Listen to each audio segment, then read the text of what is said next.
አሁኑን ማቆም ያለብህ ሶስት ነገሮች። በህይወትህ ወደፊት መራመድ እየፈለክ ነገር ግን አንድ ቦታ የቆምክ ያህል ተሰምቶህ ያውቃል? ችግሩ እየሰነፍክ መሆን ሳይሆን ሳታውቀው ወደ ኋላ የሚጎትቱህ እነዚህ ሶስት ነገሮች አለማቆምህ ሊሆን ይችላል። አንደኛ፣ የሰዎችን ፍቃድ መፈለግ አቁም።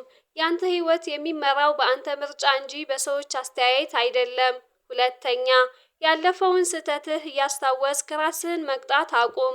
ትላንትና ተምረበት አልፏል፣ ዛሬ ግን አዲስ እድል ነው። ሶስተኛ፣ ምቹ ቀጠና ውስጥ መደበቅን አቁም። ፍርሃትን ተሻግረህ አዲስ ነገር መሞከር ካልጀመርክ ህይወትህ መቼም አይቀየርም። ለውጥ የሚጀምረው ዛሬ ነው። ከእነዚህ ሶስት ነገሮች ውስጥ አንተ የተቸገርክበት የትኛው ነው? ኮሜንት ላይ አስቀምጥ። ለበለጠ የህይወት ምክሮች ቻናሉን ላይክ፣ ሰብስክራይብ ማድረግ እንዳይረሳ።